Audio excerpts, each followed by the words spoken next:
Hello. We're continuing our study in 1 Kings. We're going to be in 1 Kings 22. I think it's an extremely interesting study, terribly difficult about all that happens here, and I want to give you a few resources that I hope you'll purchase in your study of the Old Testament. Verse 1 is very significant because it tells us about a bit of history. We don't have too much information from the Bible. Matter of fact, a lot of information about this particular event comes from the black obelisk of Salmaneser III, the king of Assyria, who talks about this his invasion into the Transjordan area and the coalition of kings of Assyria and others, and apparently Israel was a part of this. One of my favorite books on history, it's somewhat dated now, but I still like it and trust it very much, is The History of Israel by John Bright. I've had to glue mine together. I've used it so much. It has a great index. I hope you'll think about getting this history. Some scholars would say that Albright and Bright, two American archaeologists, have been totally repudiated, but I think that's not true. I still like a lot that they've done in their attempt to combine archaeology and the biblical narrative. And here it helps tremendously when we know about what happened. Apparently we learned that Israel sent 10,000 soldiers and 2,000 cavalry, or 2,000 chariots into this coalition to stop Assyria. Now, although Assyria claims victory, we know that really most of her expansionism tendencies at the headwaters of the Euphrates were stopped for over 5 years because of this coalition. But now the coalition is over, and apparently Israel is mad at Syria because of a city in Gilead, Ramoth Gilead, that was supposed to be returned to Israel after the agreement between Ben-Hadad, the king of Damascus, or Syria, and never was. Became a source of tension, and now Judah and Israel are going to ally themselves together and fight against Syria. And that's what we learn in verse 2. And apparently this had been the first meeting of these two groups since the split back between Jeroboam and Rehoboam, Solomon's son, Rehoboam, and the Ephraimitic labor leader, Jeroboam I, the son of Nebat. Now, notice it says that about that third year, Jehoshaphat, he's a godly king of the south. Much great things are said about him. And the king of Judah came down to the king of Israel. Now, I thought Israel was, that Jerusalem was below Samaria. Well, theologically speaking in the Bible, everything is down from the city of Jerusalem. So even though for us it'd be up to, in their sense, it was down. Let's see. A parallel to this can be seen in 2 Chronicles chapter 18, verse 2. The only thing Jehoshaphat's really condemned for is this alliance with the king of the north. Okay? We learned that later on that Ahab's daughter, Athaliah, is going to marry Jehoshaphat's son, Jehoram. You might want to see 2 Kings 8 or 2 Chronicles 18:1. And that's going to be a real problem because Athaliah is going to be the one woman who tries to usurp the throne of Judah. She was much like her mother Jezebel was. And again, this book I showed you on the history of Israel on page 222 says that really this was not Ahab's daughter, but his sister. And I hope you'll get John Bright's book, The History of Israel, and look at page 222. Now the king of Israel said to his servants, "Do you know that Ramoth Gilead belongs to us?" Now, we know that during Solomon's time, this was one of the capitals of his district of Bashan. You might want to compare this to chapter 20, verse 34. "And we are still doing nothing to take it out of the hands of the king of Syria." And he said to Jehoshaphat, "Will you go with me to battle at Ramoth Gilead?" Listen to what Jehoshaphat said without even consulting God. "I am as you are, my people as your people, my horses as your horses." What a rash kind of statement that is from this godly king. My goodness, that was dumb. And he's going to pay a price for it. Moreover, Jehoshaphat said to the king of Israel, "Please inquire first for the word of the Lord." He's already made this rash promise, and now he kind of wants God to bless his plans. That's kind of what's happening here. But at least he believed that God should be a part of the system, which Ahab probably would not even have thought about. Now, it says inquire. Who are they going to inquire? Well, earlier during David and Saul's time, they would have inquired of the priest, of the ephod, the Urim and the Thummim. But at this point in Israel's history, they would inquire of the prophets. And every one of these kings had court prophets, apparently. We know Ahab had His wife Jezebel from the encounter on Mount Carmel had 950 of these fertility prophets. Now, who are these prophets? Well, there seems to be some discrepancy because they use the name Adonai and the name Elohim, not the name Yahweh. Many have asserted they're the priest from the golden calf shrines at Dan to the north and Bethel to the south.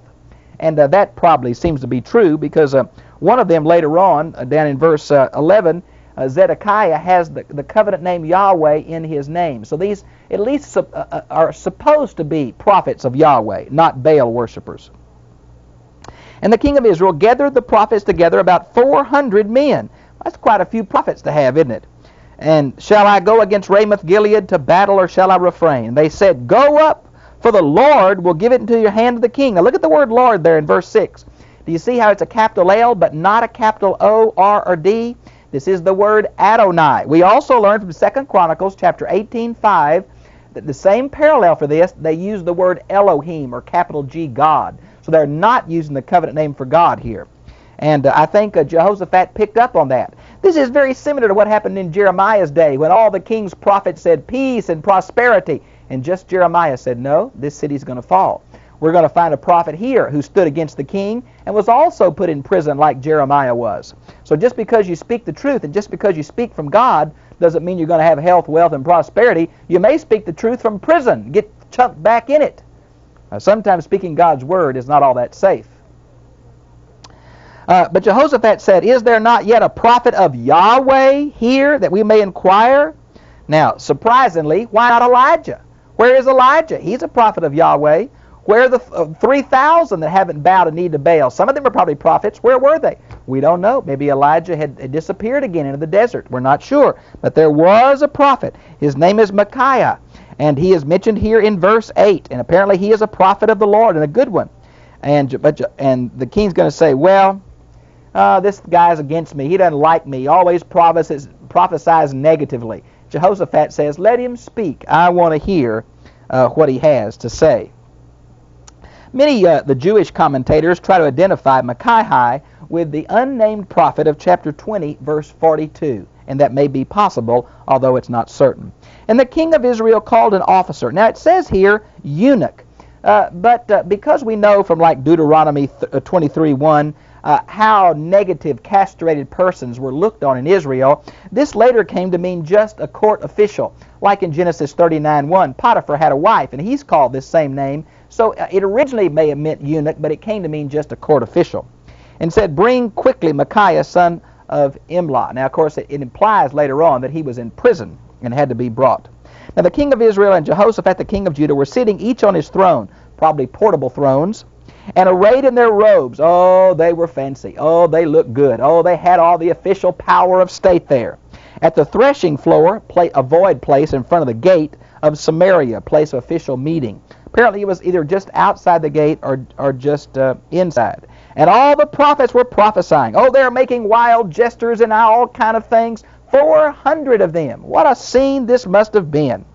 Then Zedekiah made horns of iron for himself. Now, he's going to kind of be a symbolic prophecy. He's going to either put them on his head and push like this, showing that the horns, animal horns, were a symbol of power.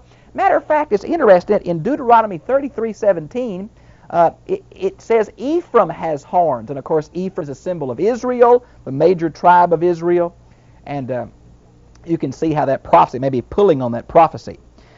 With these you shall gore the Assyrians until they are consumed. And all the prophets were prophesying, saying, go up to Ramoth-Gilead and prosper for the Lord. Now, they use the word Yahweh here because apparently they realized that Jehoshaphat wanted to hear that word from his religious men, and they kind of comply here, though earlier they were uncomfortable with it apparently.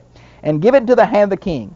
Then the messenger who went to summon Micaiah spoke to him, saying, behold now, the words of the prophets are uniformly favorable to the king. Please let your word be like the word of one of them. Now this may imply something very interesting. Maybe these people thought that prophets not only spoke for God, but had the ability to manipulate God, to make God do what they wanted to, because this man actually thought that this prophet of Yahweh could change God's mind or something. But I want to tell you what, listen to what this prophet says. But Micaiah said, as the Lord lives, which is a play on the word Yahweh, I am that I am, Exodus 3:14, the Hebrew verb to be. What Yahweh says to me, I will speak. What he's saying is, friend, you don't threaten me. You don't tell me what to say. The Lord tells me what to say. I'm not speaking out of my own thoughts, my own desires, what's best for me. When he came to the king said to him, Micaiah, shall we go to Ramoth-Gilead to battle, or shall I refrain? And the prophet answered him, go up and succeed, and the Lord will give it into the hand of the king. Now, what's happening here? Does that mean that God was for this? No, not at all. Here's some of the theories of why he did that. The king's question was insincere, and the prophet answered insincere, kind of offhand. Maybe that by his tone of his voice, the gesture he made, he said, you've already made up your mind, king, do what you want to. Maybe that's what he was saying. Some have said, Micaiah did what the king wanted him to do and say, just like the man had told him. Some say no.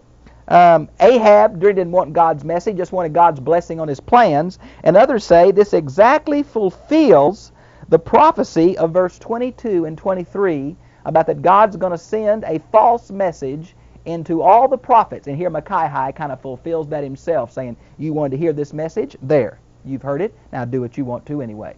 Don't we do that a whole lot? We kind of make our plans, make our decisions, and want kind of God to bless it as we do what we want to? Not good. Not good. Then the king said to him, how many times must I adjure you to speak to me nothing but the truth in the name of the Lord? He uses the word Yahweh here. Now maybe he's saying this for Jehoshaphat's purposes. Maybe he didn't really mean that, but wanted Jehoshaphat to hear him say that. Or maybe this prophet had played games with him before and just told him what he wanted to hear, but later told him the truth. We're just not sure. And here's the prophecy. I saw all Israel scattered on the mountains like sheep which have no shepherd. Now all Israel, this can mean both the north and the south, a collective term for Israel, but probably in this context where the separate nation of Judah and a separate nation of Israel, it means just the north. Now scattered on the mountains refers to the Israeli army, and like a sheep that had no shepherd refers to the king. The king is going to die. That's what this is talking about. And it's an obvious reference to that, and all the army will be dismissed. Then the king of Israel said, Jehoshaphat, did I not tell you that he would not prophesy good concerning me? Now, I think it's very interesting that the king is trying to set up Jehoshaphat by saying this prophet's not going to tell you the truth, but Jehoshaphat said, no, I want to hear what he says. But Jehoshaphat had already made this rash promise of verse 4. Apparently he was just not willing to go back on his word and look ridiculous, and even in the light of this prophecy from God's prophet, he is not going to respond appropriately. And Micaiah said, now this is a very, very, very difficult section. We seem as if God is advocating lying here. It's one of the strongest anthropomorphic passages on God anywhere in the Bible. So please follow with me. And Micaiah said, therefore hear the word of the Lord, Yahweh. I saw the Lord sitting on his throne, much like Isaiah 6. And all the host of heaven, this seems to be the angelic councils, much like the introduction to Job. All the angels came before God, something like that. Standing by him on his right, on his left. And the Lord said, who will entice Ahab to go up and fall at Ramoth-Gilead? And one said this, while another said that, this angelic council. This idea of the Lord wanting to entice a king to do something. Well, this is a very difficult passage, but I think, again, it's this Old Testament theology about one and only one source. God is the only God there is, and therefore good and evil are attributed to him. Light and darkness, calamity and blessing are all attributed to God in the older parts of the Old Testament. Please get a pencil and write these down so you can check out this and see it's a normal way for the older parts of the Old Testament to talk about God. Let's begin in in Job chapter 2, verse 10. Ecclesiastes chapter 3, verse 38. Isaiah 45:7. Isaiah 54:16. Lamentations 3:38. Ezekiel 14:9, a real important parallel. And Amos chapter 3, verse 6b. And I think that's one of the answer here. Now notice what happens. One angel said this, another angel said that. And then verse 21, not a spirit, but the Spirit came forward and stood before Yahweh and said, I will entice him. In my opinion, this has got to be the evil one, the Satan, the accuser of men. It's very much like 1 Samuel 16, 14, and 15. An evil spirit from the Lord came upon Saul. Now, the best discussion of Satan in the Old Testament that I've ever seen is this book called The Theology of the Old Testament by A.B. Davidson on page 300 and following. It says that originally in the Old Testament, Satan is not an arch enemy of God. It's kind of that angelic being that sifts men's motives. Men want to be right with God. This angel sifts their motives. This angel accuses men of not having the right attitude, accuses men of not being worthy of right standing with God. And I think as you see this development in the Bible, it's not till the New Testament this arch enemy comes. And it probably developed this problem. Does everything come from God, good and evil? Or is there an evil source over here that's trying to hurt men and thwart God's plans? And so I think we see something of progressive revelation. I hope you'll get this. A.B. Davidson, The Theology of the Old Testament. Check it out of the library. Read this section on Satan, 300 through about 306. It is the best I've ever seen on the development of evil in the Old Testament and the Bible. Now, the Spirit says, and the Lord said to him, how? He said, I will go out and be a deceiving spirit in the mouth of all his prophets. And he said, you are to entice him and also prevail. Go and do so. This same kind of thing, a deceiving spirit in the mouth of prophets, is seen in 2 Thessalonians chapter 2, verses 11 and 12, dealing with the Antichrist and the false prophets of the end time. God's going to give them a false message to give to the world. Now, this is the idea that God is in control of all things, even in control of evil. Folks, Satan would not exist if he was not in the will of God. There is not a Zoroastrian dualism in the universe. It's not light fighting darkness. God is in control of history, and God is in control of the evil one. Look at Job 1 and 2 again. Look at Zechariah chapter 3 again. God determines. And that's the basic thrust of these older parts of the Old Testament. There's just one source. Now it seems to us, how can God be amoral like that? Folks, this is speaking about God as if he was a man, but we know that he's not. So it's an anthropomorphic phrase used to speak of one causality in the universe. Now, beginning in verse 24, then Zedekiah came near and struck Micaiah on the cheek and said, how did the Spirit of the Lord pass from me to you? Now, folks, it's obvious this Zedekiah thought he had a revelation from something outside of himself. Now, since Micaiah is obviously the Spirit of God, this prophet, this Zedekiah, must be led by the forces of darkness, the evil one. He believed there was a force in him that spoke out of him, that led him, but it wasn't God. The man was sincere. He thought he was speaking from God, but he really wasn't. Now, notice, and Micaiah said to him, behold, you shall see on that day when you enter into the inner room and hide yourself. Now, this sounds a whole lot like what happened to Jesus. Jesus was slapped, of course, when he answered the high priest. Here's a prophet speaking the truth that's slapped by a false prophet. Sounds a whole lot like Hananiah and Jeremiah. False prophet and Jeremiah confronting each other. And this prophet said, you're going to see that what I'm saying is true, and when it is, you're going to go hide in your closet. Now, who's he going to hide from? Some say Jezebel. Some say his son, the new king.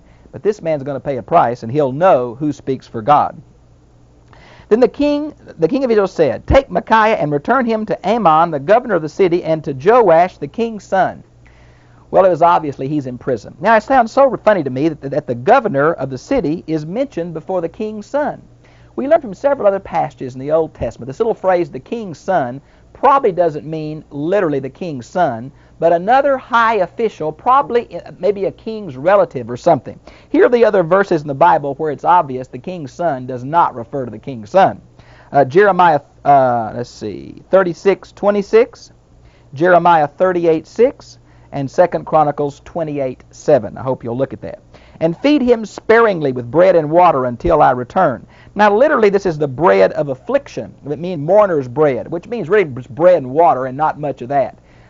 Make him suffer for this prophecy is what he's saying, until I return. This is the king's way of saying, I'll prove this guy doesn't speak for God. I'm going to come back. And until I do, you just feed him just enough to keep him alive in prison. Sometimes, friends, this health, wealth, and prosperity garbage just don't fit the book. Here's God's prophet speaking God's truth at God's timing, and he'll suffer for it. In a fallen world, you live for God, you'll pay a price. Notice then, and so the king of Israel and Jehoshaphat, the king of Judah, went up against Ramoth-Gilead. Now, why did he do it in light of what he just heard? Some say because of his rash promise of verse 4. Some say his death wasn't predicted in the prophecy of verse 17.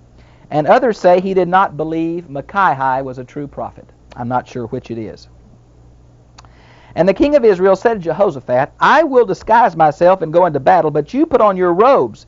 Now, it's interesting to me, the Septuagint says, you put on my robes. It's obvious from early, both the kings had their royal robes there as they sat on their thrones. Why is it possible that Ahab wanted Jehoshaphat to wear his robes? Well, that seems that seems too much to believe. Why would Jehoshaphat let this king be disguised? Maybe it was Ahab's way of trying to get rid of this prophecy, try to protect himself. We're just not sure. The fact Jehoshaphat agreed is what's amazing to all of us that read this. My soul, what a dummy. Now the king of Syria, verse 31, had commanded that 32 of his captains of his chariots, saying, do not fight with small or great, but with the king of Israel alone. That he meant attack him. There was some animosity between Ben-Hadad and Ahab. We don't know exactly what it was. It may have been something that happened earlier, something during the war with Assyria, something over Ramoth-Gilead. We're just not sure. But the king of Syria said, you kill the king of Israel. That's what his orders are. So it came about when the captains of the chariot saw Jehoshaphat, they said, surely it's the king of Israel, and they turned aside to fight against him, and Jehoshaphat cried out. Now some say, how'd they know it wasn't him? Some say he cried his name, I'm Jehoshaphat. Some say he cried Judah's battle cry. Some say he cried out for divine help. Matter of fact, that's what the parallel in 2 Chronicles 18:31 says, that God's the one that delivered him from this situation. Maybe he cried out God's name or something. Whatever, they found out it wasn't the king of Israel, and they turned aside from following him. Now a certain man drew his bow at random and struck the king of Israel in the joint of his armor. You catch the providence of God? A certain archer randomly shot an arrow. It just happened to hit right between the kinks in the armor. Oh, friend, God's in control of that arrow. God's in control of that archer. God's in control of history. That doesn't mean his prophet's not suffering back in prison. It means God's in control of the destiny not only of Israel, but we learn from others of all, the destiny of all men. Now, he's wounded severely. He asked his charioteer to take him away from the battle, but the battle was so strong he couldn't get away. And so they propped him up in the head of his troops, and he bled to death in that chariot. At evening, he died. And after they knew that he was dead, the men of Israel said, each man to his own tent, each man to his own house, as exactly the prophecy of Micaiah is fulfilled, chapter 22:17. And so the king died and was brought to Samaria, and they buried the king of Samaria. Now Josephus says that he was in the pool of Jezreel is where this blood was washed off, not the pool of Samaria in verse 38, because of the prophecy in chapter 21, verse 21:19 says it'll happen at Jezreel. Now, folks, I think if you'll look at that, apparently in chapter 21, verses 27 through 29, Ahab really repented of what he had done. And the Lord may have changed this prophecy because the man repented. We're just not sure, but it doesn't exactly fit the prophecy of 21:19. It says the dogs licked his blood. The Septuagint says the swines and the dogs. The harlots bathed there. Oh, yuck, kind of show the uncleanness of this. Now, King James says they washed his armor, but literally it's where the harlots bathe. That's what this says. Now, in verse 39, he built the ivory house. He built a fancy palace. His daddy, Omri, and Ahab are both known for their fancy building projects, very expensive. We've found some of these inlaid furniture and inlaid ivory palace. It's mentioned in Amos chapter 3, verse 15 also. Notice we have the book of the Chronicles of the Kings of Israel. Then in verse 45, the books of the Chronicles of the Kings of Judah. Here is an extra source that the author of 1 Kings is using. Notice it says he slept with his fathers. Now, of course, that's a metaphor for death in the Old Testament. And Ahaziah was his son. Hezekiah starts in 1 Kings and ends in 2 Kings, shows a terrible place to break this. Now in verse 41 and following, we pick up the history of Jehoshaphat briefly. As you know, Kings goes back and forth, and this is picking up back in 1524. It was a godly king. He had done some good things. He had tried to get rid of the high places, but not completely. He tried to get rid of these male and female prostitutes down in verse 46. If you want to see that, it's 1512 is where his daddy tried to do it, but it wasn't successful. Then he tried to have them removed. Let's see. He tried to build some ships. Now, we're not sure if it's the ships of Tarshish, meaning the same kind as the Phoenicians has, or if it was ships from Tarshish. We're just not sure about that, going to Tarshish. It's obvious from the parallel, let me see, 2 Chronicles 20, verse 36, that he wanted to build a fleet, much like that Solomon had in the same place. I want to see 1 Kings 9:28. The parallel of this is 2 Chronicles 20, verse 35 and 37, and he's condemned, and the ships are destroyed because he made an alliance with the king of the north, who are all condemned because of their golden calf worship. Here again, God supernaturally destroys these ships, verse 48, in the Gulf of Aqaba at the northern end, the city of Ezron-Geber. Now, exactly what happened and why, we're not sure. But then in verse 51, we go back to the king of the north and shows that he was just as sinful as Jeroboam the first, which is probably this golden calf worship that turned into Baal worship, and all the kings of the north are condemned. Well, I'm sorry I had to go so fast through this long chapter, but I've enjoyed being with you, and I'll see you again, same time, same place, next week.